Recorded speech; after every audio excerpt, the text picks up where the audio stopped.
Wrestling fans, are you ready? For the thousands in attendance and the millions watching around the world, let's get ready to rumble!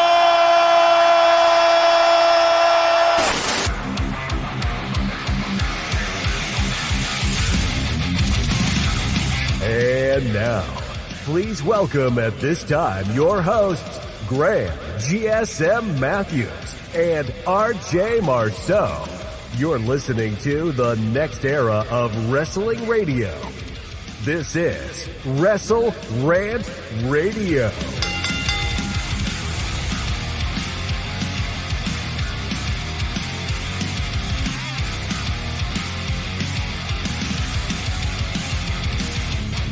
Back in WrestleRant Radio for the final episode of 2023, December 27th, 2023. The 11th Annual WWE AEW Year in Review Awards. Here today, the most anticipated episode, at least for me, breaking this down with Mr. Marceau. Mr. Marceau, brother, how you doing? How was your Christmas? I'm doing good. I'm a little afraid for today's results, but besides that, my holidays were good. How about you? They were excellent. I'm looking forward to this and breaking these down for you here today. I did mention this as we were talking before I hit record. I assume you haven't seen it yet. I know you saw Wonka. Do you plan on seeing the Iron Claw at any point? I just saw it yesterday. I think at some point I will. I mean, maybe if it goes to like a streaming service, I probably won't go to the movies and see it, but I mean, if it pops up on a streaming service, I definitely will see it. I feel like your dad would like it. Yeah, probably, honestly, knowing him, he's a mark. I know you would like it just because there's a lot of territory talk, and I know you enjoy that shit. Might get a little, listen, if you got a little teary-eyed at the end of Wonka and I don't know what you're talking about because I haven't seen it yet, so obviously no spoilers, I think you would get teary-eyed at the end of, if you've seen, you know wrestling history, you know what happens, no spoilers. You know the spoiler there, but, it gets a little emotional there at the end. That was a great movie, so I strongly recommend that. I was not at the MSG show yesterday, I did make that clear. I will be at Worlds End on Saturday, and that's what we're going to kick off with first. Worlds End predictions very quickly before we get into these results. Got to keep you waiting here. And I'm sure more matches will be added to the card tonight on Dynamite. We're recording on Wednesday. This will be going up on Thursday, of course. I said December 27th a couple minutes ago. I don't know why. It's the 28th as this goes up. I don't even know I can't get my date straight as we close out the year. But if you want to send in a question to the show, this isn't hashtag AskGSM, so I don't know why I just said that. And I'm going to cut. God, I'm a fucking mess. I'm going to cut that part out. If you want to check out new episode, keep it in. What? No, I can't keep that. Okay, I'll keep it in. Fuck it, whatever. We're live, pal. We're live. We have no filter in this. Whatever. No filter in this podcast. It's the last of the year. I'll fucking keep it in because you said so. If you wanna check out I almost did it again. If you want to check out new episodes of the show every single Thursday here on WrestleRant.com, WrestleRantRadio.com, iTunes, Spotify, TuneIn Radio, iHeartRadio, Google Podcasts, Podbean, Amazon Music, and Pandora. Rate the show, review the show, subscribe to the show. Never miss a new episode every single Thursday. So let's get right into it so we can get to these results from the polls so I can hear your unfiltered thoughts on who won and who didn't. But for World's End on Saturday, we don't know who's advancing to the finals of the Continental Classic. Tonight on Dynamite, we got Bryan Danielson and Eddie Kingston in the finals for the Blue League. The Gold League tonight, as I predicted, came true. Jon Moxley, Swerve Strickland, and Jay White. So my prediction is that it's going to end up being Jay White and Eddie Kingston, and Jay White wins. I think that's going to be like the consolation prize for Jay White after not winning the World Championship last month. I could see Eddie Kingston winning, but what's really accomplished there if he's already the champion? So I think it's going to be Jay White. Who do you think advances, and who do you think wins the whole thing? I think it's going to be White and Kingston. And like I said, I feel like at this point it'd be kind of dumb for Kingston to come back and win.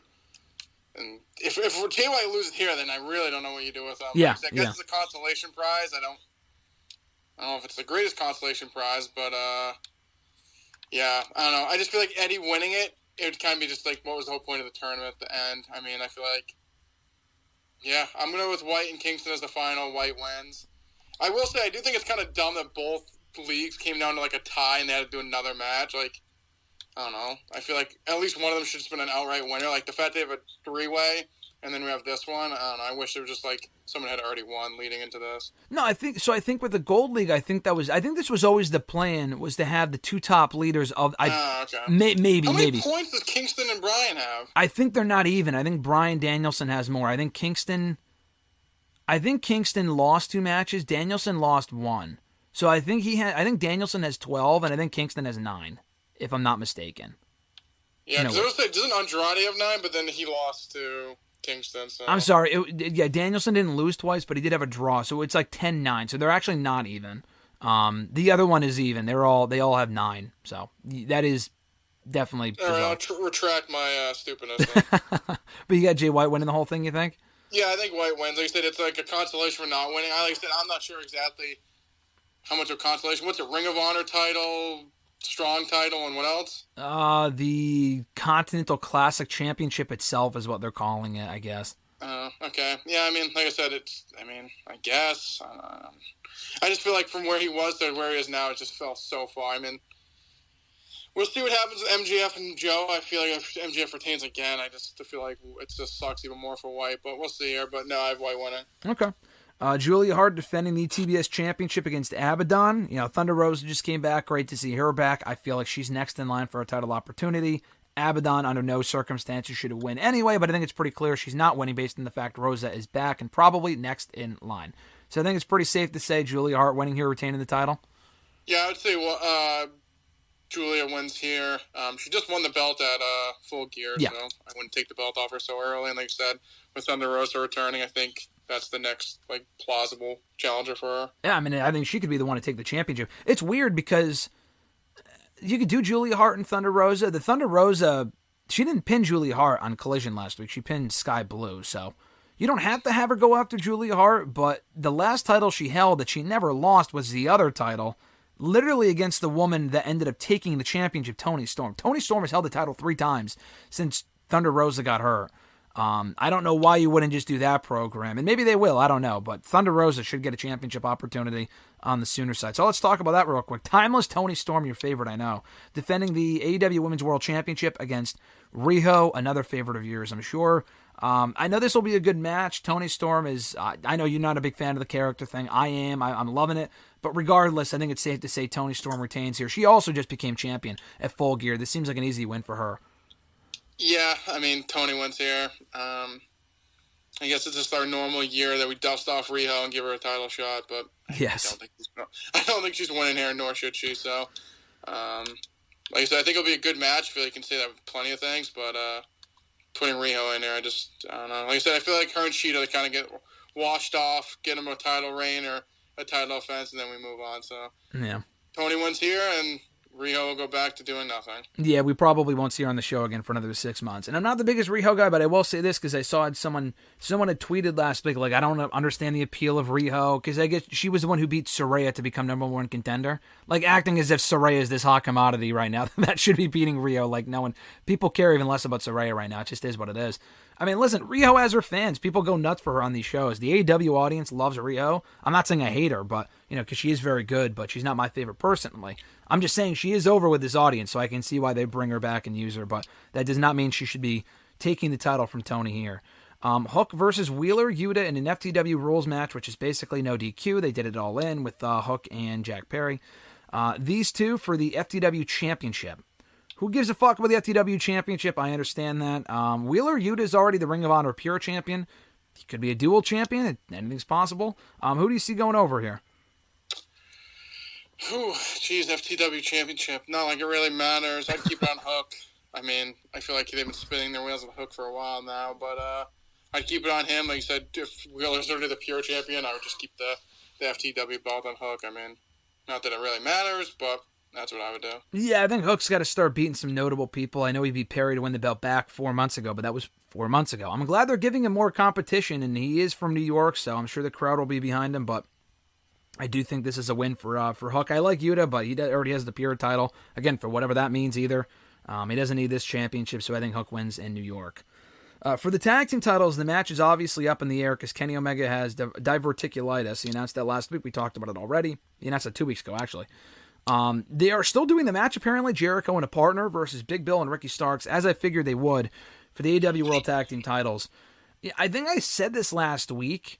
If they're going to still do the match, I fucking hope it's not Paul White. I mean, I didn't even bother bringing that up as a possibility because I don't think they would do that. I mean, anything's possible, but I don't think I genuinely. Come on, ESM. You give Tony too much credit. I probably do. It's going to be Paul White if he has I guarantee it's Paul White. God, I hope it's not Paul White. I think more likely I think Ricky and Big Bill retain. I think more likely it's Kota Ibushi. Just because I know Jericho, it's not like him and Kota are close or anything, but they both have that Kenny connection, and they've teamed already previously. So I think it's going to be Kota Ibushi, but I do think they lose. So who do you think the partner is, and who do you think wins? I'm going to go with Paul White. It could be hate Ibushi. you. I don't know. I just want it to be Paul White so I can get a good laugh. But I would say Big Bill and Starks retains. I'm going to be at the show, so do you want me to leave early just to beat the traffic? I mean, I know you're the biggest Big Show fan, so I want you to see him one more time before he retires. So honestly, that's why I said Big Show. Like I said, I've been with you for almost 10 years now doing the show. I just know that Big Show Paul White is pretty much like your number two. Like it's William Regal, then it's the Big Show. So I just want you to be able to see him one more time. Hey, listen, honestly, I'm being thoughtful. Like you're that's welcome. True. That's my Christmas gift is more Big Show. I need more BS, not no more BS. I need more BS on my show. I can't argue with that logic. Last two matches here again. They're obviously going to add more. I wish it was a 7-match card, but they're going to add another 7 tonight and on Collision. So or not. There is no Collision. Probably on Rampage on Friday. AEW TNT Championship no disqualification match rematch from a few weeks ago. I'm honestly kind of surprised they're doing it on this show. They just did Adam Copeland and Christian Cage a few weeks ago on Dynamite. I thought they would save this for Revolution, but maybe they don't want to wait that long. Or I mean, the card kind of needs this match. The rest of the card does not look great as of right now, so I guess it kind of needs it. I think Adam Copeland becomes champion. Christian already beat him once. You can have Christian win again. The Shayna Wayne stuff is terrible. I'm sorry. I just think that whole adding her to the act shit is stupid. I think Christian is doing some of the best work of his career. He does not need Nick Wayne in there. Nick Wayne's whatever. Shayna Wayne's even worse. That shit's terrible. Keep them out of there. I don't know what's stopping them from interfering in a no DQ match. That's so dumb. Unless Edge has backup. Adam Copeland, sorry. I didn't think Adam Copeland becomes champion here, so what's your prediction? Yeah, I think Edge retains, or Edge wins the belt here. Like you said, the whole Shayna Wayne, the whole Nick Wayne, that whole stuff to me, it's terrible. I like Christian. Just hopefully can get away from this stuff, but I think Edge wins the belt. I think they just take a good thing a lot of the time. WWE does this as well, but AEW specifically, they take a great thing and they water it down with like a million, like, all right, we need to have like 5 people in the group. No, you fucking don't. Like, it can just be 2 people. It can be one, like Christian and Luchasaurus, Killswitch, whatever, was enough. You got to add in Nick Wayne and then Shayna Wayne, and it's got to be a whole ass group. No, it doesn't. It can just be one person. I don't understand that. Anyway, I think Adam Copeland becomes champion as well. And then the main event for the AEW World Championship. MJF defending against Samoa Joe. The rematch from Grand Slam. I'm going to save the most unpredictable match for last year, Mr. Marceau. I'm going to save the most unpredictable match for you. Who do you think goes over here? Of course you make me pick. I feel like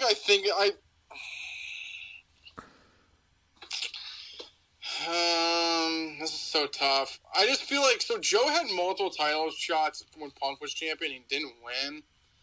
I just don't know why now you'd put him on the belt now. It's not like he's really changed too much. MJF is injured, so it makes sense if he did lose. But like I said, I just also don't know why. If you're going to put Samoa Joe was going to be the champion anyways, I don't know why you just have him lose to Punk twice and then. I feel like there's so many things weighing. I'm going to say Joe wins, but like I said, that kind of goes back to my thought. I don't know why he just didn't win in the first place. I don't like saying this, and I love MJF. I think MJF's going to win. I do, and I said Joe a couple weeks ago, because you're saying like if Joe was always going to win, why not put the belt on him initially? I agree with that, but you can also flip that and say, why do the rematch if they're not going to put it on him again? Like, they could have put anyone else in this spot. Wardlow isn't a world title contender, I guess, but you could have heated him up and done MJF and Wardlow on the show. Or, I mean, Swerve may have been rushing it. He's ready, but that might have been rushing it. I mean, I don't know. I'm ready for MJF to drop the title. I know he's legitimately hurt. I don't know what that match tonight's going to look like if they actually do it. That tag team match or the Ring of Honor tag team titles. This is coming out afterwards, so whatever. I don't know. I would take the belt off of him. If he's going to lose it, if he's going to lose it, losing it to Swerve is great. I just kind of feel bad for Joe, and I just want to see Joe as champion because he's great. He's never gotten a main title run in any of these major companies, WWE or AEW. TNA and Ring of Honor, sure, but like I'm talking about in like a bigger company. I really want him to win. I don't think he's going to win. I think MJF retains, and then we get the grand reveal of the Devil and the Masked Men. I think it's pretty safe to say that the henchmen, and not the 20 that popped up on Dynamite last week, but the henchmen are Wardlow and the Kingdom and Roderick Strong. I think the Kingdom win the tag titles tonight as the Masked Men. I think that's, to me, pretty obvious. But the Ultimate Leader is the question. I've asked you every week for weeks now, Mr. Marceau. I know you don't care. I don't really give a shit either. I'm just going to say that it's... I don't know. I'm going to say Jack Perry. I'm going to say Jack Perry, and I hope it's not. And I like Jack Perry. I just think that'd be a big... That would go over like a fart in church, I feel like. Dolph is just too fucking random. I don't really care to see that personally. And Adam Cole would be cool, but I feel like he's too hurt for that to happen. So, what's your prediction there? Final prediction. Realistically, like you said, you kind of hit the nail. I literally could give two shits less or it is. Honestly, I feel like the more I think about it, the more I've kind of like logically. I mean, I think this would be all. I feel like MJF could be it, and I feel like it would be so dumb. That would be very dumb, yeah. Because, like Joe said, like, technically the only time MJF's been attacked is, like, literally no one else saw it. Like, he was, like, laid out in the back. It'd be like the Bully Ray fucking logic. Yes, exactly. I just... And then, but my thing is there, I feel like there's a pretty strong possibility that happens, like you said. The only thing I fucking hate about that is that at that point, what is gained from having him be the Devil again? Like, we've already seen this with him again. He's already the world champion. What does he gain from having a faction? It's so stupid. Yeah, nothing. I mean, I think MJF is like a wild card to be him. Yeah.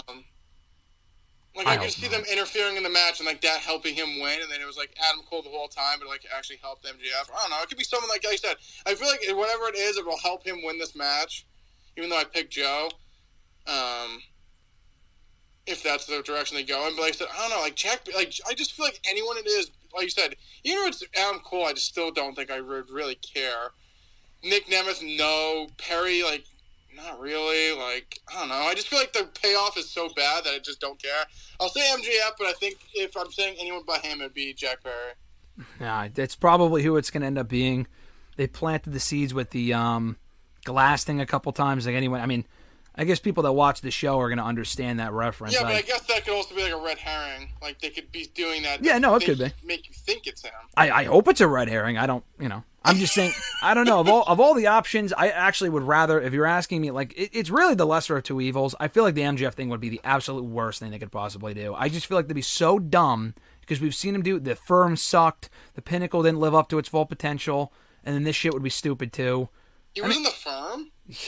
He was supposed to be, not in the Firm, but like in charge of the Firm. They helped him win the contract last year at All Out. That was that whole thing. And he had the devil mask. That's where it came out to begin with.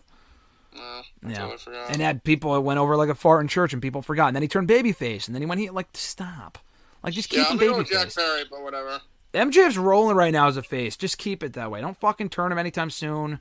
The Adam Cole thing to me would be ideal because maybe he's not as hurt as we think. That'd be awesome, but that's really the only outcome personally I would be happy with.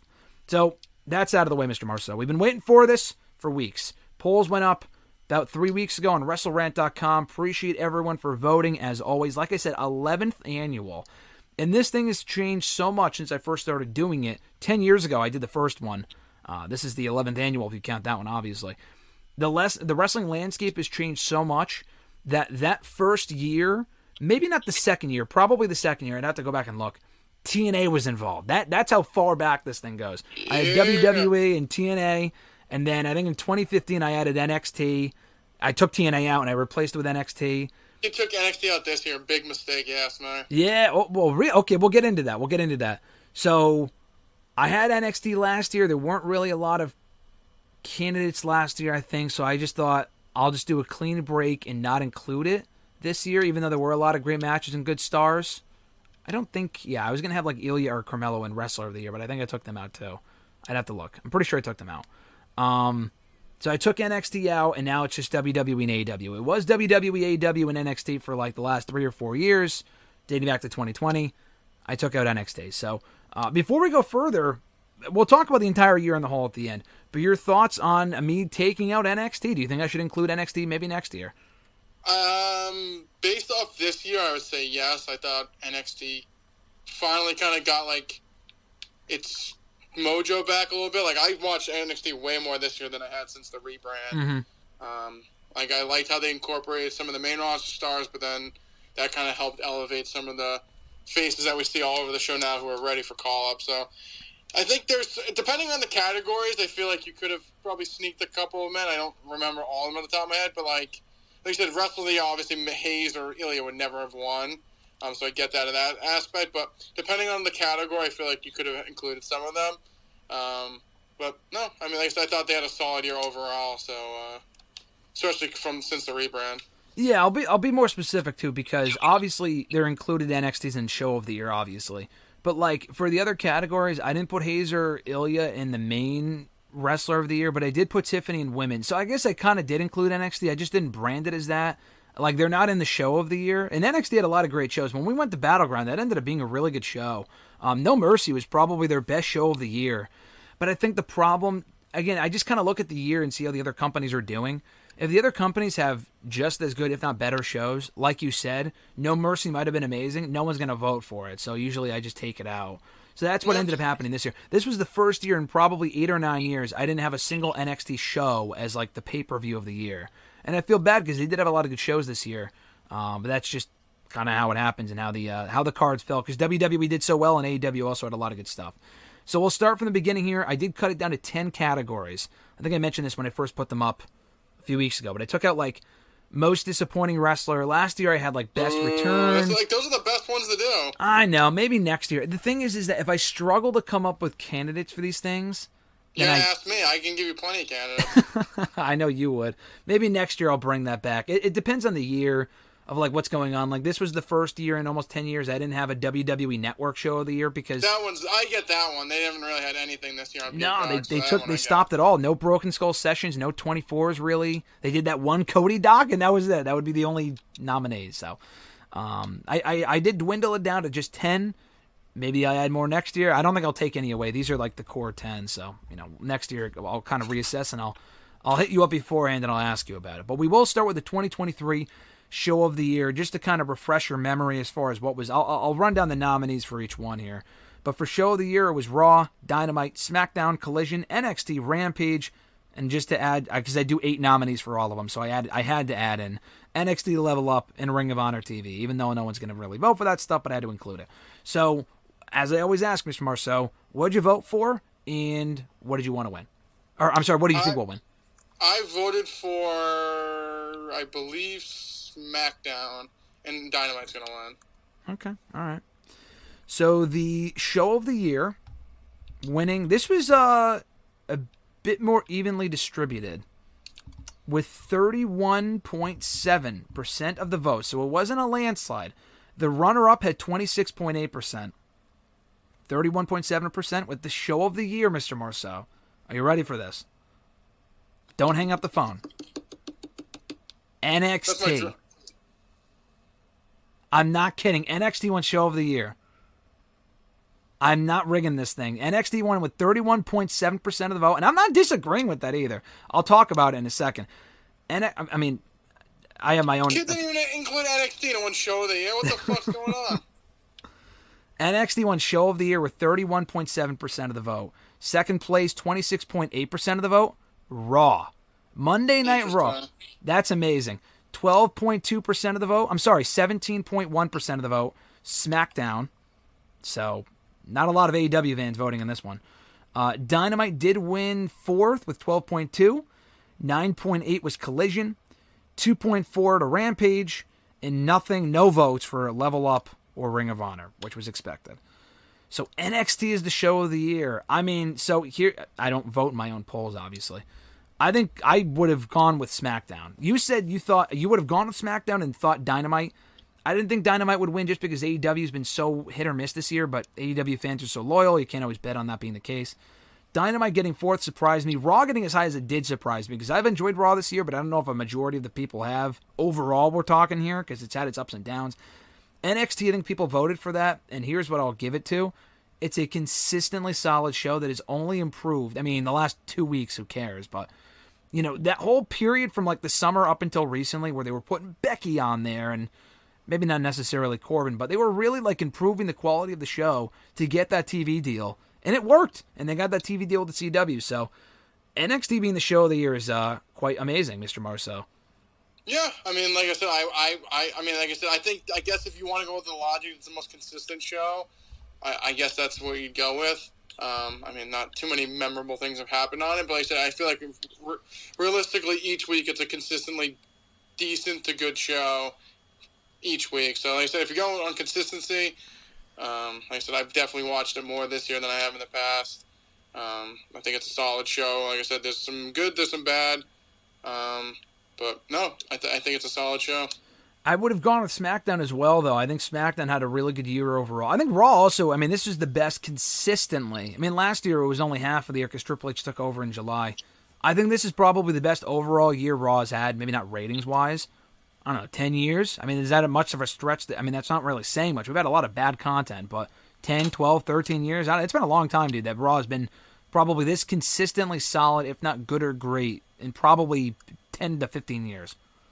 Yeah, definitely. I also think like their roster, specifically on the babyface side, like we talked about a lot, I feel like their babyfaces are so over that, like, even if they're not doing anything of great note, it's still like when you want to see them more because they have so many top over babyfaces that, like, you spread them out throughout the show, it kind of makes it more like viewable than it used to in the past. Like before, you used to have maybe one or two big stars, and everything else was kind of fodder in between, or people that just weren't over. And now they have Cody, Seth, Jay, Sammy, Punk now. There's probably someone else in there. Drew, the Judgment Day. Like, they have so much that's going on right now that I feel like the show doesn't drag as much as they do. Like I said, they even named Becky, and I guess Rhea's technically part of Judgment Day. But, like, I just feel like they have a lot more stars to the show. Even though it's 3 hours, I've definitely watched Raw more consistently this year, too, because I feel like they do have so many stars on the roster that it makes the 3 hours less, like, sufferable. Definitely. I mean, the show isn't always a hitter. You know, it's not always a home run, but it's usually pretty, like you said, sufferable and solid and logical, especially in the last month or so. I've really enjoyed Raw, actually. Dynamite's usually, to me, a pretty consistently good show, but I just think the overall, I don't want to say stench, but like aura around the company is so different from what it was even 12 months ago. I think that kind of hindered people's opinions of the show. So I can understand that, I guess. And then Collision, it's funny, I actually... You know she's not an AEW fan much at all. She's much more of a WWE mark. I asked Alexis what she voted for. She voted for Collision. Just because, I mean, Collision was... The thing is, if Collision was around longer and it was as consistently good as it was, to me, in like July and August, I would say that was the show of the year. But it was only the best show of the week for like 2 months until then Punk left. And then it just kind of became Rampage 2.0. It's been good lately with the Continental Classic. But it's not the best show of the week at all. So the NXT one really surprised me. So... If you thought 2023 was a shocking year, you might be surprised by some of these polls, but, you know, we'll get further here. In the 2023 pay-per-view of the year, Mr. Marceau, the nominees included, and we went to a few of these shows, Elimination Chamber in Montreal, WrestleMania 39, WWE Backlash, AEW New Japan Forbidden Door, AEW All In, AEW All Out, AEW Wrestle Dream, and WWE Survivor Series. I didn't include any NXT shows, like I said. I did 4 WWE, for AEW. So which one did you want to win, /vote for, and what do you think will win? I voted for WrestleMania, I believe. Okay. I'll go with WrestleMania too. I mean, I feel like I have like a gut feeling one of the AEW shows probably won. I don't know. I thought this year's WrestleMania was top to bottom, like one of the best ones they've had in a long time. I just feel like both nights had, I mean, obviously I feel like the match obviously gets overshadowed because of the finish, but like even Cody, like the main event of the second night, even though yes, Cody didn't win, but like the match itself was still good. I feel like it just kind of gets lost because the finish was so shitty. But the night itself, like I'm pretty sure Ray and Dominic was that night. I can't think off the top of my head what else was that night, but I still think the second night was good. The first night I thought was like, if you put the first night on alone, was a really good show, ending with Usos and Zayn and Owens. Pretty sure Theory and Cena was that night, but people didn't really overly love that. But no, I'm going to WrestleMania. I wouldn't be shocked if like the one in London, All In. Mm-hmm. That's All In, right? Yeah. Yep. I wouldn't be shocked at that one. I didn't really think that was a great show. Obviously, it broke all the records, whatever. But I'm going to go with WrestleMania. Yeah, I didn't put it. Now thinking about it, I should have put Money in the Bank on here. Money in the Bank, I think, was a better show than Survivor Series, but I had to put Survivor Series on there because like Punk came back and Orton came back, and it's kind of a recency bias for some people. But that was a great show too. Mania, though, it's funny that I guess we'll talk about it after I reveal the results. We'll talk about some of these shows. So the results were 42.5% of the vote, majority of the vote, WrestleMania 39. So you were right on the money with that one. Second place with 15% of the votes, a pretty wide margin there. Backlash got second place. Third place was tied, All In and All Out. Funnily enough, we're both tied at third place. Fourth place, fifth place, whatever you want to call it. Next up with 7.5% of the vote, Survivor Series. Tied. Sheesh. Yeah, so 5% of the vote. Not a lot of AEW fans, churning out in masses this year. 5% both to Forbidden Door and Wrestle Dream. And then last place with no votes, Elimination Chamber. Which, to me, I will say this, so a couple things before I throw back to you. Elimination Chamber should have gotten votes. To me, that was one of the best shows of the year. I know I'm biased because we were there. I get it. But that was an excellent show. One of the best B shows they've done in a long time. Best Elimination Chamber show they probably have ever done. Great atmosphere, great show, great main event, great chamber matches. People don't remember it as fondly, I don't think, because it happened in February. And Mania is always more memorable. So that is one thing. Two, I agree with Mania being the show of the year because it was. Backlash was also a blast. I enjoyed a lot of AEW shows this year.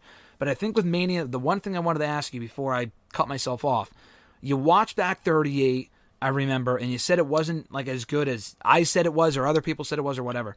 I know you probably haven't watched back 39 yet. Would you say that 39, that was top to bottom the best Mania they've done in probably the last, I can't say 10 years, maybe since 31 or 30 itself?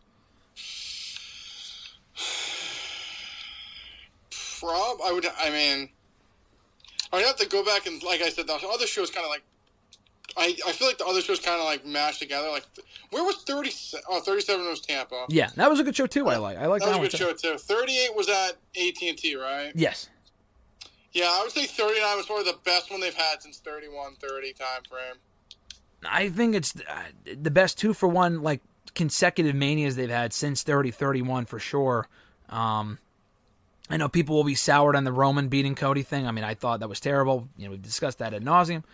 But at least I can admit, that match was amazing. And the overall show was great. I thought Night 2 had kind of some worse booking decisions, but overall it was a pretty great two-night Mania. And I think the other takeaway from these shows, dude, is that both companies, but definitely WWE, they've done such a great job this past year of branching out and doing some real great international shows. Puerto Rico was great. Backlash would not have been remembered as fondly if it was not in Puerto Rico, but it was a good show, though. You had Money in the Bank in London, which was a lot of fun. We had the Montreal show in Canada back in February, which was great. AEW doing the All In show in London. They had the Canada Forbidden Doors show in June. And then coming up in 2024, AEW obviously already doing All In too, but WWE has already got Australia for February. They've got fucking Paris for Backlash. And they've got Berlin for Bash in Berlin or whatever it is in the summer, in August. That's crazy. So we have a lot to look forward to in 2024 as well. And it's really worked out wonders. Really worked, wonderfully for WWE as far as paying dividends and making them more money and stuff like that. Yeah, I mean, even I feel like the Saudi shows have been better. Yeah. Obviously, they may make, like you said, making a lot of money off those as well. But no, I thought this year, like you said, specifically this year, I mean, next year should be good as well. But those international shows, like, would definitely, like, help the year. Like I said, I felt like being in Elimination Chamber was, like, the crowd was ridiculous. Like, even if Sammy wasn't there, I still feel like it would have been a crazy crowd. Mm-hmm. Same with Puerto Rico. The London crowd for Money in the Bank was great as well. But yeah, I feel like I said before when we originally talked about the whole, like, leaving the United States, I feel like giving those other countries is nice because it gives you, like, a different perspective. But then when they come back to the States, it also makes you want to go more because it's not as readily available as it used to be. Exactly. They're not coming to the Northeast and other places like that as consistently as they were. So, it makes it feel more special when they do, which is cool, especially for the pay-per-views. What was the other thing I wanted to say? But the international shows. Oh, I feel like I tweeted this a week ago as far as the NFL belts thing, but Nick Khan is going to go down as one of the biggest difference makers in this company's history. I mean, between the international shows and the merchandising stuff, among many other things, the network deals that he's been able to do in the last couple of years. I mean, he's gone from being one of the biggest heels in the eyes of wrestling fans, from letting go of so many people, as far as that being the perception, to now really turning things around for the better. It's amazing the difference a couple of years can make. I mean, yeah, like you said, he was a heel to all these people, but for the company alone, they're making so much money. So, like, obviously, it is, at the end of the day, it is a business and they're making so much money. But I think, like, the strategy they're using, like I said, it also, I feel like it helps the fans because, like I said, it makes it more you want to see it more. If you get it all the time, it's not as good. Yeah. So, I mean, I like what they're doing. Makes you, like, have, like, that hunger. So I like what they're doing right now. An incredibly important hire for WWE, and I think if they can kind of maintain this momentum and continue to branch out internationally, there's no reason to think this hot streak they're on right now won't continue for a while to come. We get to the 2023 Feud of the Year. Again, 4 from AEW, 4 from WWE. Nominees included Sami Zayn and Kevin Owens against the Bloodline. This would include, and I kind of lumped it all together, Zayn against Reigns, Owens against Reigns, that whole thing from like, obviously even before January, but January through like May is what I'm talking there. The Elite versus Blackpool Combat Club, Cody Rhodes versus Brock Lesnar, MJF versus Adam Cole, Becky Lynch versus Trish Stratus, Darby Allin versus Christian Cage, Roman Reigns versus Jey Uso, and Adam Page versus Swerve Strickland. What'd you vote for, Mr. Marceau, and what do you think won? It's a tough one. I can't remember. It's definitely one of the Bloodline ones. I'd probably vote for Roman and Jay. Yeah, probably. I'm a fucking mark and a half. But I feel like, what do you say, Zayn? What was it, Zayn and Owens versus the Bloodline? Yeah. I mean, like I said, I guess that was like them in January through, yeah. I'd probably vote for Jay and Roman, but I think overall I would say the whole Owens and Zayn versus the Bloodline was kind of like the feud of the year, obviously. I feel like it was like WWE programming for the first whole half of the year. Yeah. Yeah, and it was great programming. The fact that you put Becky and Trish, you should be shot, but that was like one of the worst feuds ever, but it got a good giggle out of me. Yeah, so I mean, I was kind of, I wanted to put a women's feud in there, and I thought at least that was more of a feud than Ronda and Shayna was so short, which also wasn't great, but it was very short. What else even, I mean, there really, WWE, AEW as well, obviously. There were no memorable women's feuds in AEW. But in WWE, Charlotte and Rhea could have been a great feud. The match was amazing, but the feud is kind of non-existent. The feud sucked. There weren't a lot of great women's feuds, like Rhea and Raquel, no. Bianca and Damage Control for the millionth time, no. Like, there just weren't a lot of great women's feuds, so I couldn't really include a lot of those. Bianca and Asuka, I don't know. So I thought that was the biggest one, so I included it. But winning with 37.5% of the vote, Sami Zayn and Kevin Owens against the Bloodline. So again, you were right with that one. 2, with 20% of the vote, MJF versus Adam Cole. And I should say that would include not just their feud, but the whole story, really. It wasn't really a feud. They were friends in the aftermath, and they got cut short due to his injury. But that's what that whole thing includes. I can't really explain that in the poll, but that should be implied. 3rd, Roman Reigns versus Jey Uso with 17.5% of the vote. 4th place, Adam Page and Swerve Strickland with 10% of the vote. 5th place, 7.5% of the vote with the Elite and Blackpool Combat Club. 5% of the vote, Becky Lynch versus Trish Stratus. Don't know why. I don't get that one. That's 5 too many. 2.5% of the vote, Darby Allin versus Christian Cage. In 0% of the vote, no votes for Cody Rhodes versus Brock Lesnar. No one liked Cody and Brock, apparently. Jesus Christ. I think Cody and Brock, while it was not a great feud, was definitely better than Becky and Trish. No disrespect to the women, but that's just a fact. And they were both from the same time span, after Mania through SummerSlam or whatever. But yeah, you were right. Zayn and Owens versus the Bloodline. That included, dude, that whole peak of the Bloodline saga with the Zayn turn at the end of a Royal Rumble.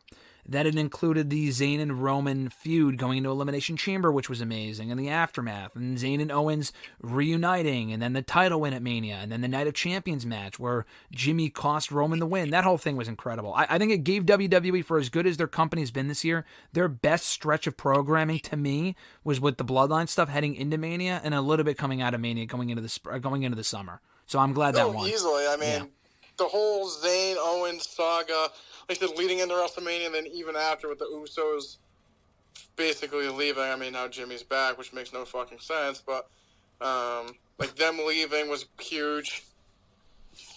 like you said, it's probably the best work they've done in a while. I just feel like SmackDown specifically at that point was like literally can't miss. Like you had to watch SmackDown. Yeah. Like shit, like was every week something like big was going on. Obviously, it's kind of fallen off a little bit since, but at that time, like you said, SmackDown was like a must watch every week. Yeah, I got to give credit and say the same for MJF and Adam Cole, though. I feel like when they were doing their thing from like late June through August and a little bit into September as well, they were, to me, must-see television in AEW, and that, to me, was the best stretch of programming they had done across Dynamite and Collision. They were doing great stuff on that show, too. I have to include that match, or I have to include and give them credit and show them some love, because that, to me, was probably the best story they have done all year. Paige and Swerve I thought was a good feud. The matches were better than the feud itself, but it was a good feud. Roman and Jay was an amazing feud. It was, I would say, from like May through August, I would say, from like Night of Champions-ish, like June through like SummerSlam, and they had a really good feud. Fucking hated the ending with Roman and... stupid. So dumb. What? I took out... Alexis asked me, what about Roman and Cody? I didn't want to do 3 Roman feuds. I thought that would be kind of overkill. So I didn't do Roman and Cody, and that was a really good feud too. Again, same thing, terrible finish at Mania, but hopefully the story isn't finished, blah, blah, blah. The Becky and Trish was not great, but I had to include it because they wanted the women's representation. Cody and Brock I thought was solid. It was not great, and the matches were really good. And they closed out with a really good match, but the feud itself was eh. Darby and Christian, again, I was struggling to think of like another memorable AEW feud this year, and I thought their matches were really good. I guess you could say Swerve and... Darby 2 is another one, but I put Darby and Christian because it was more recent. And the Elite and Blackpool Combat Club was pretty good early on, and then it kind of fell off a cliff. And fucking Anarchy in the Arena shit I thought was whatever. But yeah, that Zayn and Owens versus Bloodline was, I would agree with that, was the feud of the year for wrestling between those two companies. Moment of the year. A lot of good moments this year. So the nominees included... This probably was the hardest one. Hardest one to vote on? There were so many big ones that I figured, like... There were so many ones that could win. To me, I thought this was the hardest one to vote on. Yeah, I mean, I try to include a lot of big ones, and I will say that, I mean, it was a great year for wrestling overall. We'll get to that at the end. I took out Shocker of the year because I feel like Shocker and Moment can kind of be the same thing. So, just as a side note, that's why that one's gone for this year. Maybe next year it's back. So, Moment of the year, the nominees included Adam Cole returning from injury on Dynamite. I didn't put dates next to these, but that one, I intended for that to be when he first came back in January as a surprise because I thought that was a great moment. So that was that one. Sami Zayn's Montreal Homecoming. Again, that was kind of for SmackDown specifically when we were there, but it can go for Elimination Chamber as well. The Elite reuniting on Dynamite for the first time in a few years. Jey Uso pinning Roman Reigns in Money in the Bank. That kind of included Jey turning on Roman as well because that moment was amazing. But I did not include that because I didn't want two of kind of the same thing. So I went with that one. WWE paying tribute to Bray Wyatt on SmackDown for the tribute show for him and Terry Funk back in August. The Rock returning to SmackDown in September. Adam Copeland's debut at AEW WrestleDream. And CM Punk returning to WWE at Survivor Series. So what'd you vote for, Mr. Marceau, and what do you think won? Like I said, I feel like this was the hardest one. I feel like either Punk or Rock won. I mean, I think based on the landscape itself, I feel like Jey turning on Roman or him pinning Roman was probably the biggest moment of the year. Sure. Yeah, first time he's been pinned in 4 years, pretty much, yeah. 4 years, it was like a big moment, like right after Jey turned on him. Like you said, I just feel like Punk and Rock, obviously, we don't even know how it's going to pay. Like, The Rock was just a one-night thing. Like, there wasn't really, at this point, no payoff to it. Yeah. He was just coming back to SmackDown. Punk hasn't even wrestled. I guess he wrestled last night at MSG, but still hasn't wrestled yet. So, like, that was a big moment. There hasn't really been a payoff.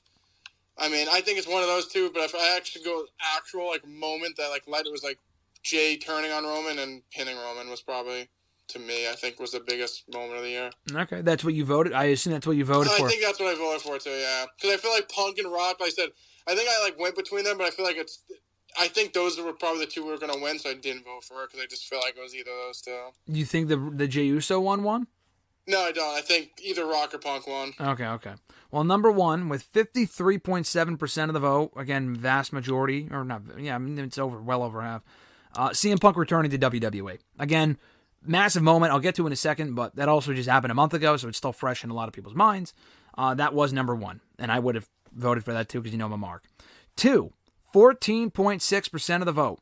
Second place, Adam Copeland debuting in AEW at WrestleDream was second place. Third place, 12.2% of the vote. WWE paying tribute to Bray Wyatt, 9.8% of the vote. Fourth place, Sami Zayn's Montreal SmackDown Homecoming.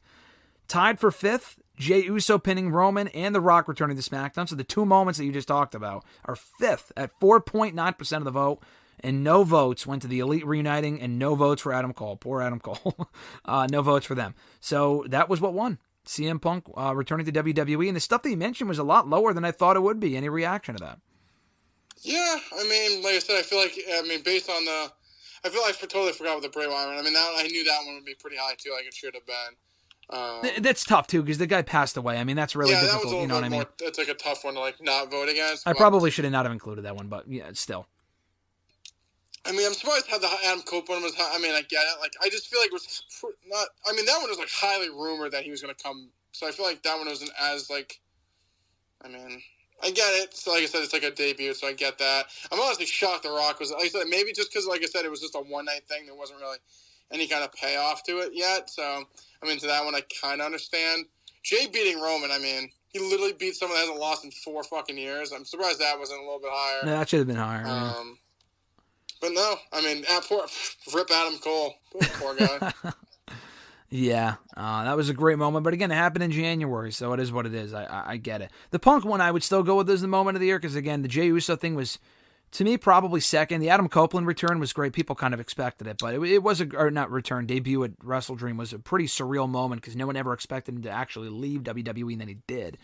I'm glad AEW has a nominee in second place there. The Bray one is kind of in a league of its own. The Punk one, it was his first appearance in almost a decade. You thought it might happen, but you weren't really sure. And yeah, there's no payoff yet, but as a moment, it was incredible. One of the best returns in WWE history. Hard to vote against that one, especially when it only happened a month ago. So I'm not surprised that one won, and I think that one should have won. The Rock thing was great. It was a great moment, but I feel like all of wrestling, both companies had better moments than that one. And the Jey Uso one deserves more love because that one was... I think we expected it, but I think we predicted it, but it was still pretty crazy, and it was a great match to boot. Breakout Star of the Year. So I took out, again, for reference, most likely to break out in 2024 because I just feel like it might be some of the same people, or it was kind of hard, and you can include NXT people in that as well. But anyway, Breakout Star of the Year. The nominees included Jey Uso, Julia Hart, Konosuke Takeshita, LA Knight, Swerve Strickland, Tiffany Stratton, Willow Nightingale, and Zoe Stark. Fun fact, a lot of these people were in the running for most likely to break out in 2023 in last year's poll. And I forgot who I included. Not who I included, I forgot who won. I think it might have been Konosuke Takeshita. I don't remember. But who do you think won, and who did you vote for? I vote for Jey Uso, obviously. Yeah, of course. You got your Yeet shirt on, I'm sure. I do not, but I voted for him. This one was also... I feel like this one's such a tough one because I feel like there's like 4 people I think that could win. I would say it was between Knight, Swerve, Jay. I mean, Stratton fucking... I feel like she definitely is up there as well. I'm going to say LA Knight won. I voted for Jay, but I think the top 4 should be those 4 people I just listed. Okay. Knight, Stratton, Swerve, and Jay. All right. 45.2% of the vote against almost half of the people that voted. LA Knight as number 1. I mean, again, just main evented a pay-per-view, going from very little to a lot in a very short span of time for a guy that we didn't know would be pushed or not. And that kind of got himself over. Pretty remarkable. 26.2% of the vote to second place. Second, Swerve Strickland. So he won for AEW, and that, for their side of the bracket, I guess. Jey Uso was 3 at 19.0% of the vote. Fourth was, they took up a majority of the votes, so the rest of them aren't really, they got almost none. But the rest were tied. I think it was a 4-way tie, unless I was wrong here. I think a 4-way tie between Takeshita, Zoe Stark, Julia Hart, and Tiffany Stratton. And then no votes went to Willow, unfortunately. I love Willow. Poor Willow. She won. She did break out for a little bit. She beat Mercedes Moné for the Strong Women's Championship and won the Owen Hart Classic Cup for the women, and then it went nowhere, so I'm not really surprised. Who won it for the guys? Ricky Starks. Okay. I could have put Ricky, but I feel like Ricky was already on the ascent last year, so I didn't put... honestly, not like it really matter. Like I said, I honestly didn't even know she won until you just mentioned it. Yeah, yeah. I'm like, who even cares at that point? I don't think they won like title shots or anything. They just won the trophy and that's it. But dude, it was a big year for LA Knight. I mean, again, he was already getting TV time, but he was in the feud with Bray, not really doing a lot. And it was and the feud was good, and the match sucked. Then he disappears from TV for a while. Barely on the road to WrestleMania, doesn't appear at Mania, doesn't appear at Backlash, doesn't appear at Night of Champions. I mean, it looked like they had kind of given up on him until he got himself over heading into Money in the Bank, turned things around with a win at SummerSlam, beat Miz, wins with John Cena, gets the endorsement from Cena, headlines Crown Jewel, loses obviously, but still a very good match and very good showing in defeat. And he's remained one of the biggest baby faces on the Blue Brand. I don't know if that'll be the case in a year, and I hope it is. But for now, he's one of the biggest baby faces in the entire company. I mean, it was a pretty miraculous rise, all things considered. Although, I think some love should be shown to Jey Uso. For also, again, he was already over, obviously, but on his own, really breaking out. I mean, I told you this before, and I'll continue saying it. The guy is a main event. I mean, I know he calls himself main event Jey Uso, but like, he feels like he could be a world champion, and I wouldn't be opposed to it. If you told me that a year or two ago, 5 years ago, I would have laughed in your fucking face. Because I was like, he's not a world champion. But at this point, I think he is. And Jay's not like the best wrestler in the company by any means. But his character is great, he's relatable, and people just fucking love the guy. It's got that Mark Briscoe effect for me. And I know it's fitting because the Usos feel like WWE's Briscoes.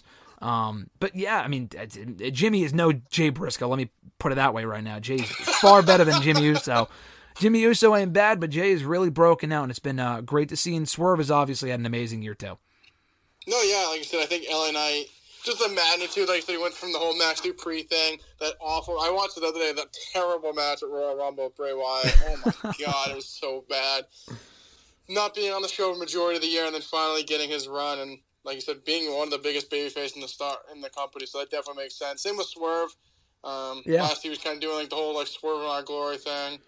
Never had any payoff. I guess we're going to get it next week probably. But, no, I think he's done well. I think they hopefully don't, with him specifically, like, I feel like they need to kind of strike when the iron's hot at this point with him. I mean, he's so over. I feel like it'd be a mistake. I mean, I guess Adam Copeland could win the TNT title, but if it's still on Christian, then it's like, we have to see, because if Joe wins, I mean, is he a heel? Is he a face? I feel like he's a heel. I don't know. We'll see. But, I just feel like Swerve, you need to kind of put something on him. Like I said, even if I don't think he should win the whole Continental Classic. I feel like it's below him. But he needs to win something, or I feel like the fans could turn on it. But he had a great year overall. Jay, like you said, I feel like people always say, like, oh, yeah, he's just a tag team guy. And I feel like this year alone, he just kind of broke off on his own. Jimmy's still kind of I don't even know what you consider him. He's just a goof. If they do him at WrestleMania, they need to figure out, like, how to heat that one up. Because at this point, Jimmy Uso can be less cold, and Jay can be more hot than he is. So it's funny because they're both at like two totally different perspectives. Jimmy is just like he is just so job blacky. It's not even funny. So they really need to heat him up. Like I said, even Jay, like, he hasn't won a shit ton, but he's just so over. Jimmy just loses constantly, and he's not over at all. Back doing the whole bloodline thing, that makes no sense. So Jay's had a good year. I think he'll have another good year in 24. And then Stratton, like we said, I mean, I think she's going to be one of the next big women's superstars for WWE. I mean, her time's coming. I think it'll be sometime this year they'll call her up because she's pretty much done everything in NXT. I don't really know what else to do with her, and I think she could literally be like thrown right in the main event scene on Raw and SmackDown and fit right in. Yeah, no, Tiffany, I think, will have a lot of success on Raw or SmackDown this coming year. Jade as well, if I did, like, most likely to break out, Jade would obviously be on there. She should have a lot of success this coming year as well if she gets called up and put on one of the two main shows or even NXT. I got to give credit to Julie Hart. I think she wasn't really anyone I cared about at all, even as recently as a couple months ago, but she's improved a lot. The character stuff has been better. She's probably the best part of House of Black. I mean, she's the only one with a championship right now. But she's improved a lot, and she's now champion, which is cool to see. Zoe Stark, I mean, we've been pretty favorable towards her. She had a really good year, I think, overall. I didn't give a fuck about her in NXT 2 years ago, but turning heel helped, and she's always been good in the ring. Getting the call up was cool for her. She hasn't won any titles, but being involved in the Becky program helped, and she doesn't get any heat. No one gives a shit about her on the shows, but, she goes in there and always has a good performance, so which is cool to see.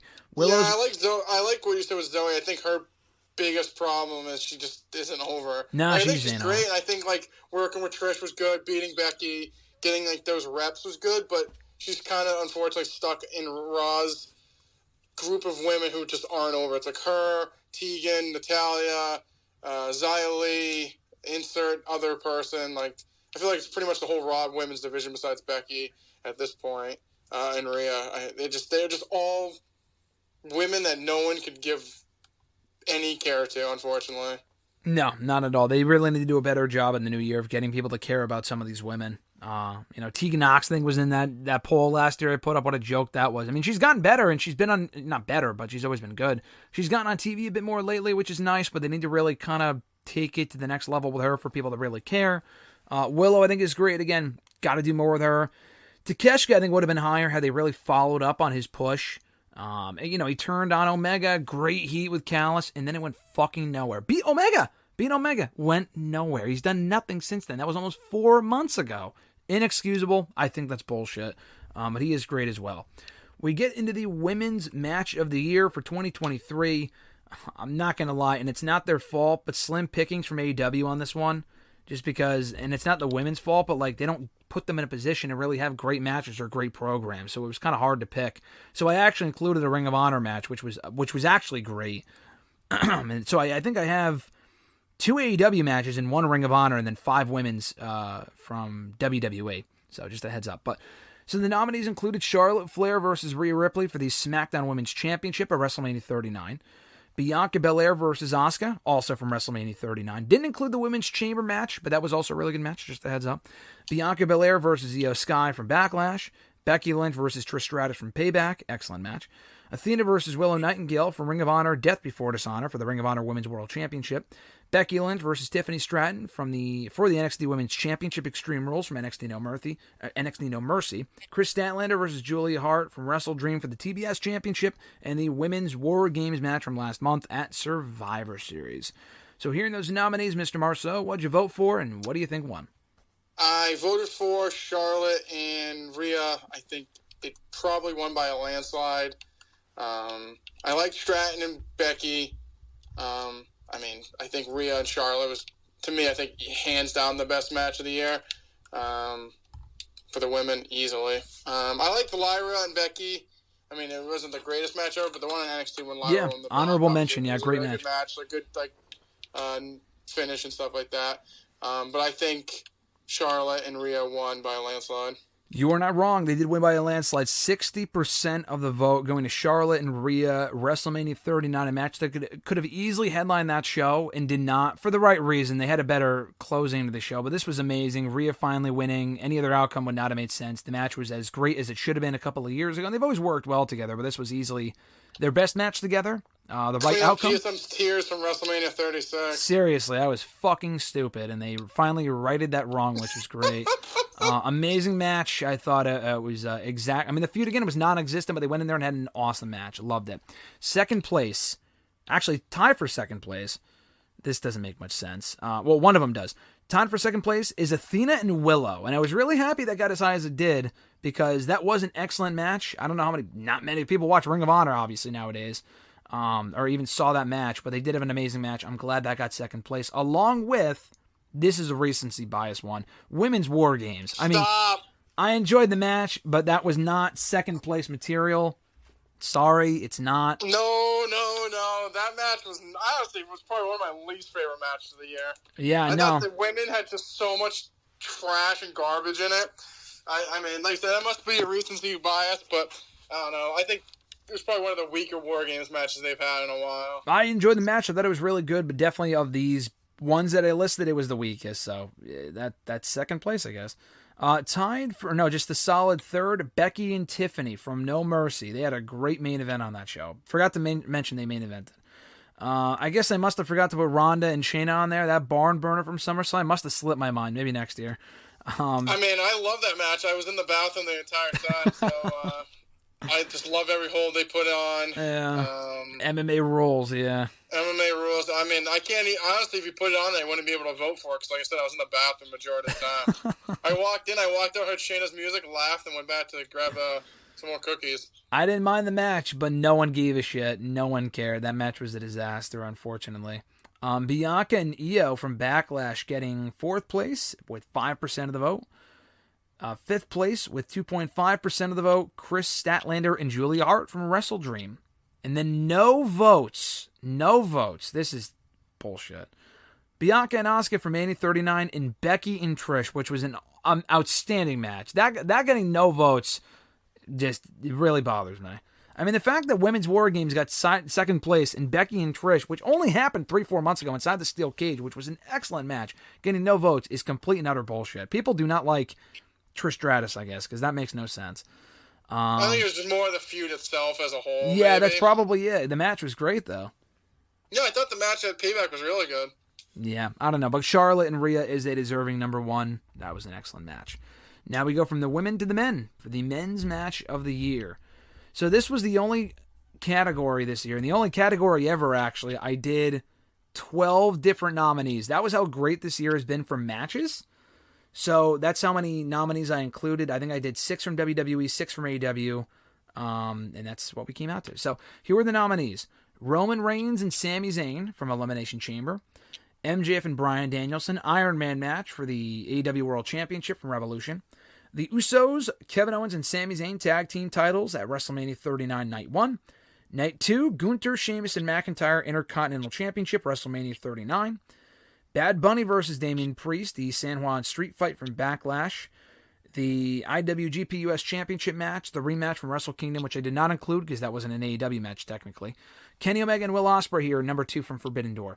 FTR versus Bullet Club Gold Collision, July 15th, 2023 for the tag team titles. That was the 2 out of 3 Falls match. Cody Rhodes versus Brock Lesnar from SummerSlam. Owens and Zayn versus Judgment Day Street Fight from Payback for the tag titles. Bryan Danielson versus Ricky Starks at All Out, the strap match. MJF versus Kenny Omega for the AEW World Championship on Collision back in October. And Adam Page versus Swerve Strickland from Full Gear in the death match they just had a month ago. A lot of nominees, Mr. Marceau. To you, what was the best match of the year? What do you think people thought was the best match of the year for the men? It's a tough one. I think I voted for FTR and Bullet Club Gold. I have a fucking nightmare that the stupid street fight won. That was a great match. Okay, I'll talk about it, but it was a great match, though. The street fight? Yeah, I thought it was great. I don't know if it was match of the year, but it was great. great. Off my TV. But yeah, I said FTR and Bullet Club Gold. Are you talking about the San Juan street fight?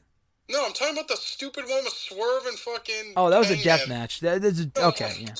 The same difference. Street fight, death match are the exact same thing with a different name. Okay. So this one was well distributed.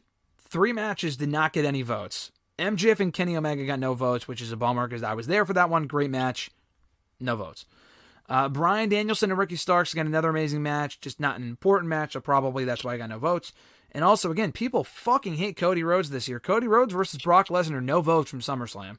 It wasn't my match of the year, but no votes? I mean, come on. So I'll go through the rest of them in a second. But number 1 with 31% of the vote, Mr. Marceau. From WrestleMania 39, Gunther, Sheamus, and Drew McIntyre for the Intercontinental Championship. Second place, 16.7% of the vote. Also from WrestleMania 39. People love Mania 39. Usos versus Owens and Zayn for the tag team titles. Third place, MJF and Bryan Danielson, the Iron Man match at Revolution, 14.3% of the vote. Tied with third place, 14.3% of the vote, Kenny Omega and Will Ospreay from Forbidden Door. Fourth place, Bad Bunny and Damian Priest, 9.5% of the vote. And then tied for fifth or I don't know, tied for whatever I said was next. 4.8% of the vote. These two are tied. Owens and Zayn versus Judgment Day from Payback. Adam Page versus Swerve from Full Gear. Both have 4.8. 2.4% of the vote. Tied. Not dead last because the other ones that have no votes are dead last. Roman Reigns versus Sami Zayn from Elimination Chamber, and FTR versus Bullet Club Gold from Collision. That Collision match that you voted for was amazing. It should have gotten more votes. That, to me, was one of the best matches all year. To me, the match of the year was MJF and Bryan Danielson, but that got 3. So your reaction to what won? Gunther, Sheamus, and McIntyre. I'm not that upset at it because it makes sense. No, yeah, I get it. I mean, I guess if you're going off, like I said, recency bias, Bullet Club Gold's kind of been done-ski since Jay White lost. Sure. I'm pretty sure Juice is hurt. I don't even think I've seen the Guns in a while. It's honestly tough for TV matches to win anything because they're not as memorable as main event. Yeah, definitely. Matches, so. Yeah, I like Gunther. So that match was really good. I would still go with the tag match because I guess it was on TV. It still is a great match. Yeah, I mean, and Zayn and Owens and the Usos was great too. Like, it was a good match and the story was amazing. So I feel like you could go well with that too. But I feel like the best match, regardless of TV, I thought was Bullet Club Gold and FTR. Like I said, it just kind of sucks that both teams. I mean, FTR. I don't even know if they're even around right now. And yeah, with Bullet Club Gold, they were hot for a little bit and they've kind of cooled off like pretty decently since. So. Maybe that's like I said, either TV or recency bias on what they've been doing. Yeah. But I feel like that one should have got a lot more votes than it did. I agree. I think this is the toughest one to vote on for me personally, just because we had a lot of great matches this year between the two companies. I think more this year than any other year, and that's not even including NXT with like Hayes and Dragunov, the Dragunov Dijak match that we saw at Battleground, Becky Lynch and Lyra you mentioned earlier. A lot of great NXT matches too. I didn't even include here. That match, the thing would have been 20 fucking nominees. That would have been too much. Most nominees I've ever had for one singular poll because it was a tough one to vote on. But all the matches I mentioned were great. The ones that you mentioned were great. MJF and Danielson is my match of the year personally. I think they had the best Iron Man match I probably have ever seen, and that closing stretch was great. I'm honestly kind of surprised they got as many votes as it did just because it was back in March and it's not recent. I thought like Paige and Swerve would have gone higher than it did. I'm glad it didn't, but I thought it would have. But yeah, Gunther, Sheamus, and McIntyre, can't complain. The match was amazing. Probably one of the best triple threat matches the company's ever done. And Gunther is just amazing right now. Speaking of tag teams, though, we got Tag Team of the Year up next. 4 teams from WWE, 4 teams from AEW. We've got the Acclaimed, FTR, the Judgment Day. Really any incarnation, but primarily Finn and Damian. Kevin Owens and Sami Zayn, MJF and Adam Cole, the Street Profits, the Usos, and the Young Bucks. Who was the 2023 Tag Team of the Year, Mr. Marceau? Your prediction and what you want to see happen? I feel like this one's tough. I mean, if we're going in-ring wise, I think FTR should have definitely win. Mm-hmm. I mean, I think they had the most consistent matches. They probably wrestled the least amount of matches, but I think like their body of work was the best overall. I feel like Zayn and Owens will win. I mean, people love WrestleMania 39, so maybe that was going to that voting. Yeah. But if I was going actual wrestling, I would say FTR. Like I said, they didn't wrestle a ton, but the matches they did have were all really good to great. Mm-hmm. But I'm going to go with Zayn and Owens. Okay. All right, very nice. And I voted for FTR. Okay, that's what I thought. Winning with 33.3% of the vote, FTR was the 2023 Tag Team of the Year. Number 2, 24.4. Actually, second two-way tie here for second place. Kevin Owens and Sami Zayn with 24.4% of the vote, along with the Judgment Day, which was surprising. I mean, maybe just because they're the current champions. I don't know. Third place, MJF and Adam Cole with 11.1% of the vote. Fourth place, the Usos with 4.4% of the vote. Fifth place, I'm messing up my rankings here. Fifth place, the Acclaimed with 2.2% of the vote. And no votes for the Profits or the Young Bucks. I'm sure you made sure of that one. I know you were talking. I said I was excited to show you the results, and you thought they might win. They actually got no votes at all. No votes. I mean, I feel like they're literally ice cold at this point, so it doesn't overly shock me. The Profits didn't get a vote either. I mean, they've kind of. I mean, I don't really remember a ton what they're doing in the beginning of the year. Obviously, they're doing stuff with Bobby now. They're still not I don't know. They're definitely. I like them with Bobby, but it's like obviously they haven't won anything. Yeah. So it's like they're good, but they're kind of just like in limbo right now. But I mean, like I said, with the Bucks specifically, they're literally the coldest they've ever been in AEW. So that doesn't overly shock me. I mean, they didn't win anything. Well, they won the Ring of Honor trios titles, but I don't think they held belts all year. But no, I think you said FTR won. They should win. I wish they were featured a lot more. I feel like I said they haven't wrestled a ton, to my knowledge, but they, like I said, usually what they do wrestle, they're good matches, so I kind of went on that scale. I think based on matches and quality, that's what I gave it to them, I think. Okay. Even though they probably wrestled the least, they've had the best matches. Yeah, no, I would agree with that. I think in retrospect, the Bucks really haven't done anything this year at all. They had that great match with FTR at All In. The overall year was not good. I probably would have replaced them with Bullet Club Gold. It would not have won, but, I think that would probably have been more appropriate. And that could be any incarnation. That could be the Guns. That could be Jay White and Juice Robinson, because they've all been... And the Guns, I told you, I don't really give a shit about the Guns, but they've improved, and they've become a pretty good team. FTR, to me, is the team of the year as well. I think Owens and Zayn had, to me, a great run. A lot of people don't agree with that, and that's fine. I thought they had a really good run as tag team champions and some really good matches that helped elevate the division for as long as they were champions.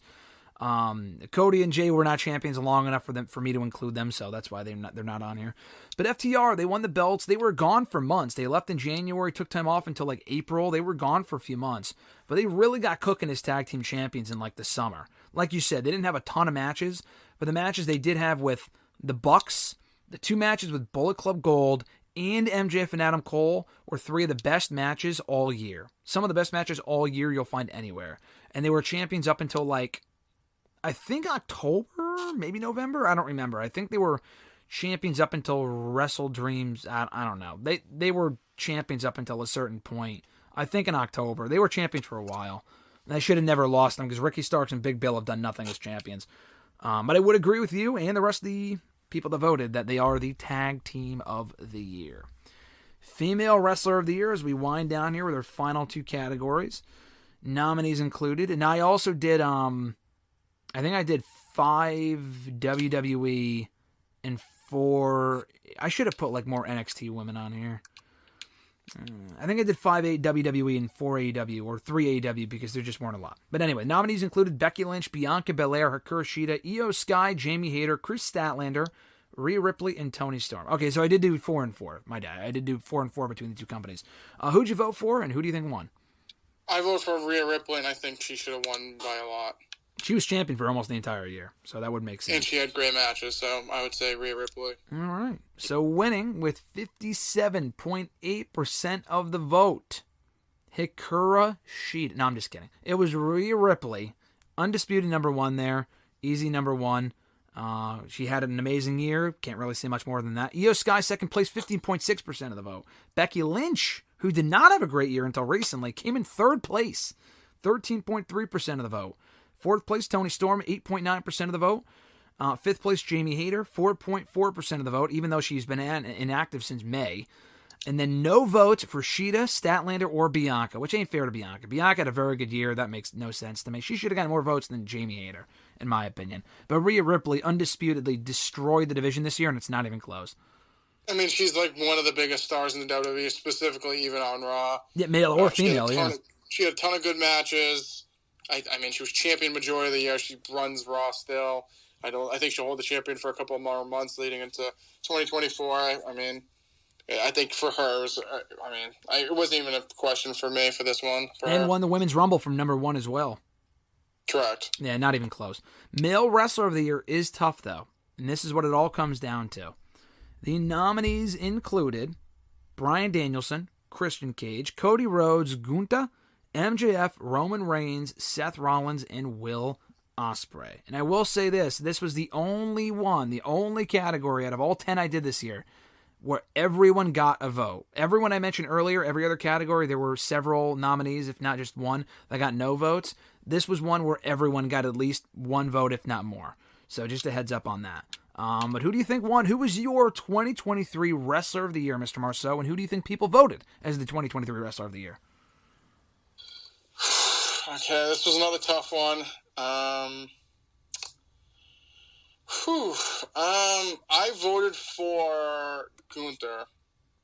Okay. But I think, based on my FTR logic, I think Roman Reigns should be 1 or 2. Did he wrestle a lot? No. But the matches he did have were, I don't know if they were in-ring classics, but their stories were ridiculous. Yes. Him versus Owens at Royal Rumble. Him versus Zayn at Elimination Chamber. Him versus Cody at WrestleMania. Him and Solo versus the Usos at Money in the Bank. Him versus Jay. Him versus LA Knight. Did he have a ton of matches? No, but they all were big-time matches that he did have. I think as a whole, I would go with Gunther, but I wouldn't be surprised if Roman's up there. I think he should be up there. I mean, like I said, didn't wrestle a lot, but like he is the face, unfortunately. Yeah, I mean, he's been the champion the entire year, even though he should have lost at WrestleMania, but we'll leave that behind. So winning for 2023 Male Wrestler of the Year between WWE and AEW with 31.1% of the vote was Gunther. The Intercontinental Champion I was very surprised by that because he's not the biggest star out of this, probably one of the least biggest stars out of these 8. And honestly, I agree with that. To me, he is the Wrestler of the Year, so he should be number 1. 2, 17.8% of the vote. Second place, Seth freaking Rollins, the World Heavyweight Champion, who has not been pinned since January 2nd or 3rd or whatever it was, so I could see that. Third place, tied for third place with 15.6% of the vote for each, MJF and Will Ospreay. Fourth place, 8.9% of the vote, Christian Cage.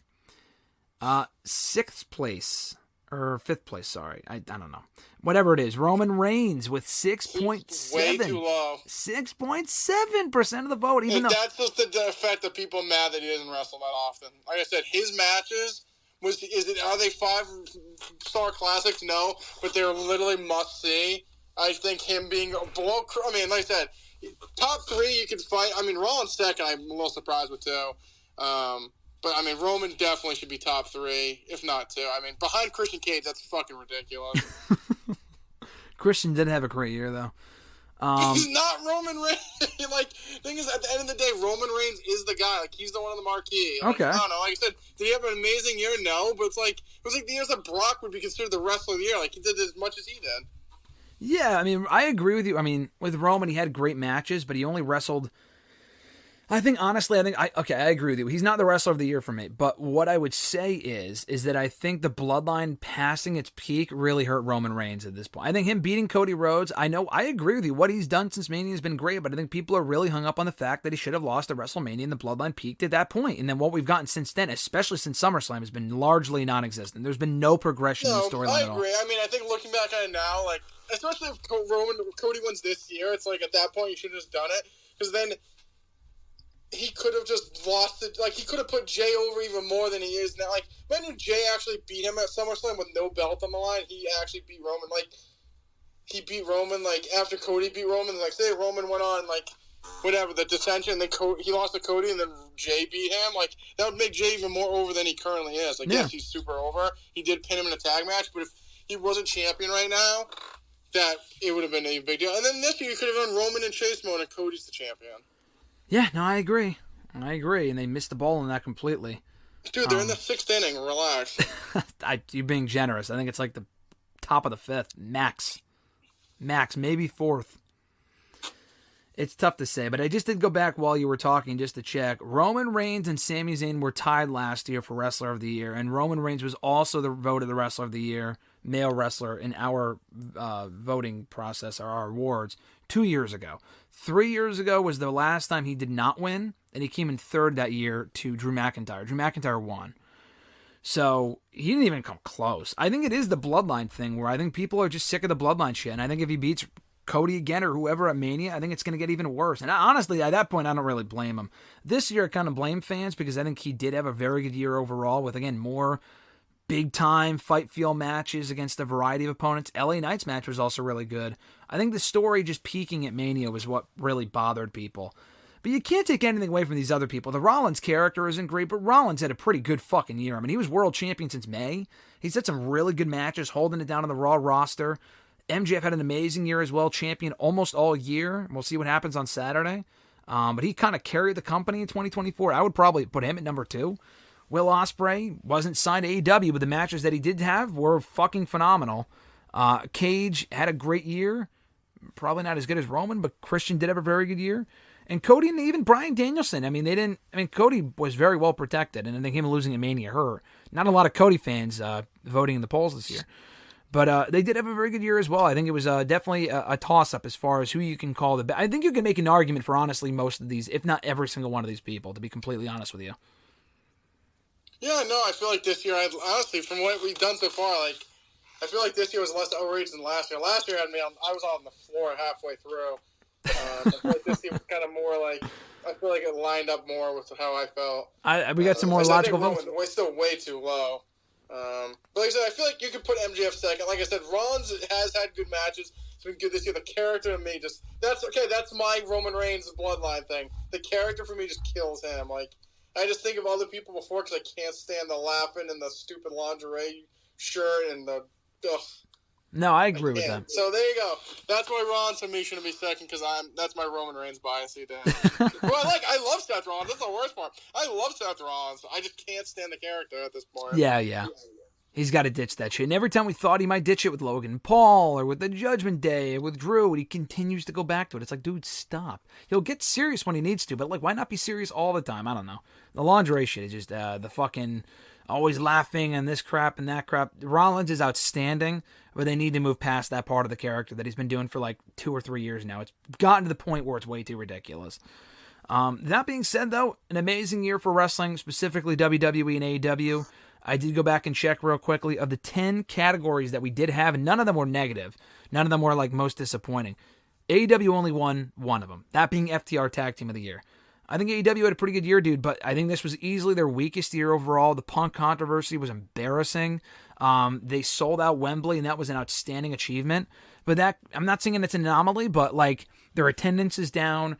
Ratings aren't what they once were. They're not like super low, but I mean, they got beat by NXT a couple months ago, and they probably didn't even need to. That was kind of ridiculous on AEW's part. They've signed a lot of great people. They've had some good storylines, but it feels like the buzz around the company is finally starting to die down, and they need a real big rebound here in 2024.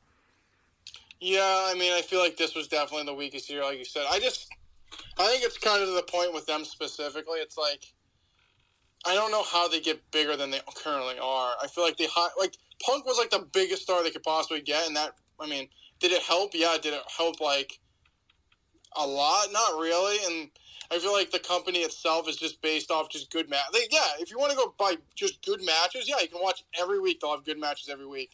They're just like that just doesn't go, like, I feel like that doesn't get you so, like, if it only gets you a certain level. Yep. I feel like the people that at this point are the people that are going to watch. I just don't know who else you could possibly bring in. Like I said, they have good matches. It's not like, oh, the matches aren't good. Like, they have good matches. I guess it would be just like the stories just aren't interesting. And the one they're really building up right now, I feel like even their own fans are kind of sick and tired of, and they want it to be over with the whole devil stuff. But I don't know. I just feel like it's tough because I feel like I said, the matches are good, so you can't even go like that aspect. Like, oh, they need better matches. Like, the matches are great. I just feel like there's so many. They just have a lot of good wrestlers and not a ton. Like, there's not that many people that are super over. There's just a ton of people that are good in the ring. Yeah, no, I think they have a great roster. Like I said, I think they signed a lot of great people this year, and they have a very good roster going into 2024, Will Ospreay being chief among them. But, you know, they really need to do a better job of the consistency. And listen, they had a lot of bad injury issues this year as well with Danielson, Cole, MJF. I mean, the injury bug hit them bad. Like Jamie Hayter as well. Thunder Rose is finally back. They lost a lot of top players. Now Kenny Omega. That was a big issue for them this year, but they also made a lot of dumb booking decisions. The Punk thing wasn't really their fault. I mean, that's a whole other topic, but that was easily the biggest black eye in the company this year. You thought it was last year with Brawl Out.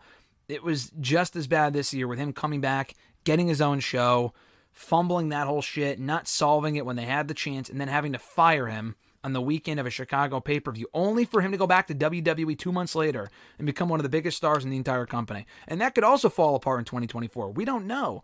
But I think overall, WWE just had the better year. Not an amazing year, but they had a very good year overall. Between the early months and the Bloodline story being told, Roman still being champion, okay, well, they bring in a second world championship. They bring back the draft, and I mean, the brand split is what it is at this point, but we got the draft back. We got a second world championship back. We got fucking general managers back. Nick Aldis is in the company. CM Punk is returned. I mean, they're doing a lot of good stuff right now. Gunther was champion all year. Roman Reigns was champion all year again. Rhea Ripley's been champion since fucking April. So, you know, stuff needs to change in the next couple months with WWE, but so far, they got a lot of fresh faces on top, a lot of people that are over, and a lot of great stories and matches to boot. Again, probably one of my favorite years in WWE's history in the 15 years I've been watching wrestling anyway. No, definitely. I think, like I said, we talked about before, I just feel like they have so many over baby faces at this point, and they do have some dastardly heels, but not a ton.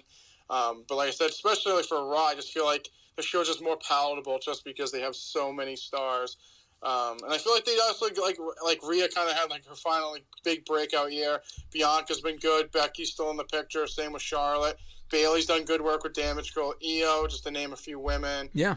I feel like Tiffany should get called up. She should have a good year. Roxanne eventually will get called up. I think she'll be another big player for them. And like I said, for the men, they just have so many over babyface guys. Roman was champion all year. Obviously, wish he'd kind of dropped the belt. But like I said, the Bloodline kind of held TV for the first half of the year. Gunther's been great.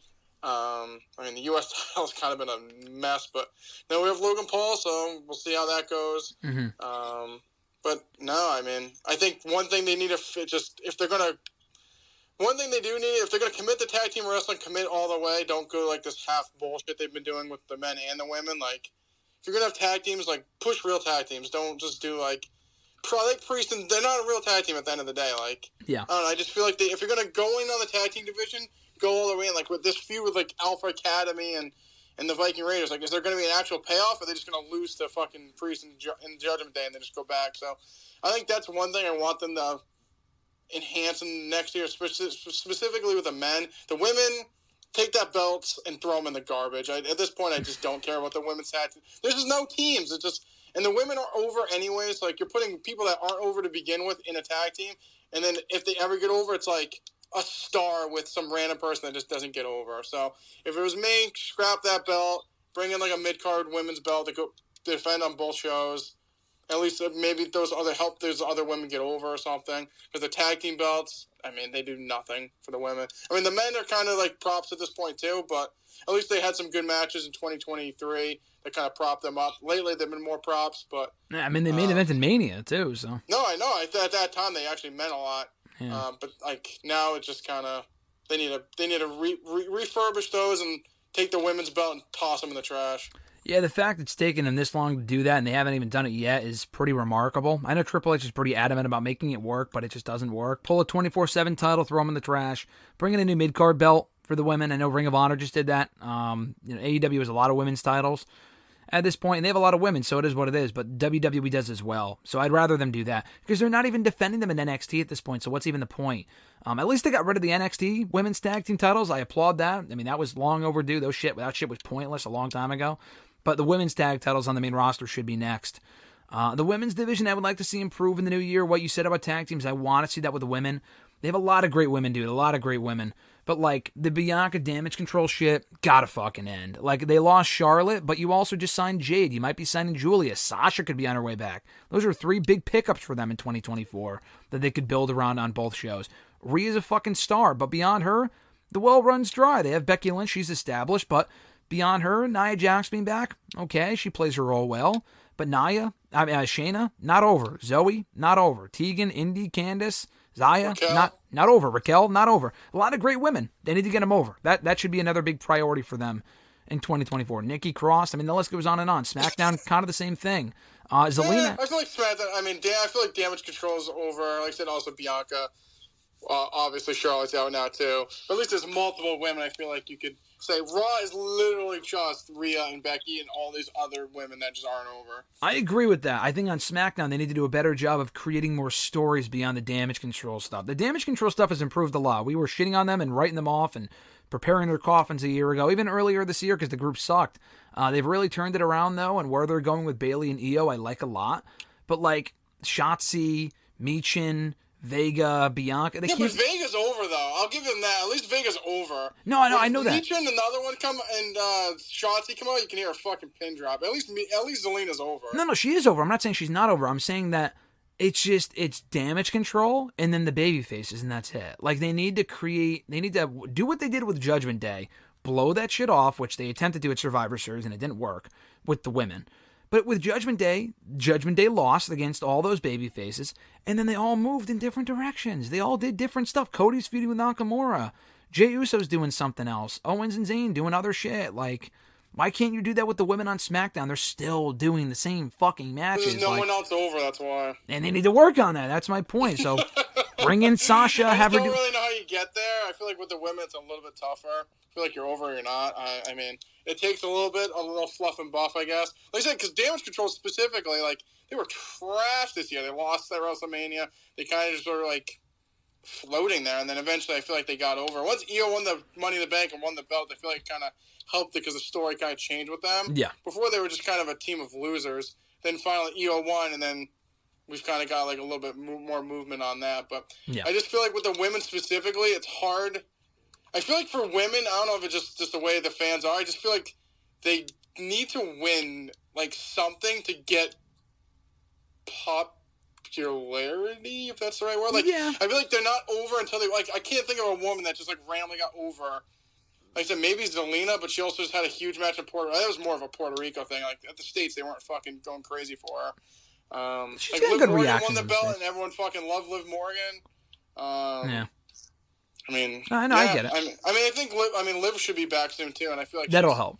Yeah. She's like over to a point. I mean, she's more over than any of those other women on Raw. So Sure. that's a start.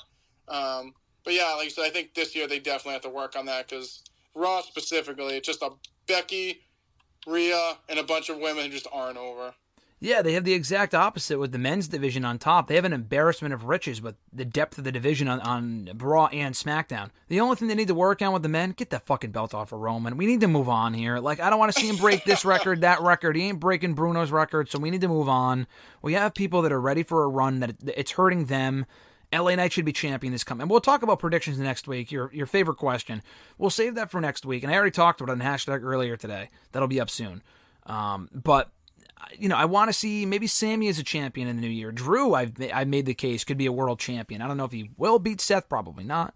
But you could do that. Sammy, Knight, you know, a Cody, obviously. And you can maybe make a case for another person. I think the long runs have been great. And Triple H is really high on long runs. Not everyone needs to be champion for a year. So like Io being champion through Mania, from SummerSlam to Mania, losing it to Bayley, I think is great. I think there's nothing wrong with that, you know? So it depends on who it is and what's going on. But yeah, just some things I want to see in the new year after coming off of what I thought was an overall great year for WWE. No, yeah, I completely agree. Looking forward to the new year. We'll talk about it next week here on the show on the first episode of 2024. Until then, well, first and foremost, thanks to everyone who voted in the 2023 Year in Review Awards, WWE, AEW covered. I appreciate all the support. 11th Annual, already looking forward to the 12th Annual next December for our final show of 2024, which is, I'm sure, going to be right around the corner. But until then, new episodes every single Thursday, WrestleRant.com, WrestleRantRadio.com, iTunes, Spotify, TuneIn Radio, iHeartRadio, Google Podcast, Podbean, Pandora, Amazon Music. Check them all out. Rate the show, review the show, subscribe to the show. Never miss a new episode every single Thursday. Have a happy new year, Mr. Marceau. I'll catch your ass right back here next week. Adios, buddy. Join Graham, GSM Matthews, and RJ Marceau every Thursday as they run down their weekly wrestling rants, offer expert analysis, host exclusive interviews, and more. Subscribe today on all your favorite podcast platforms and never miss an episode of WrestleRant Radio.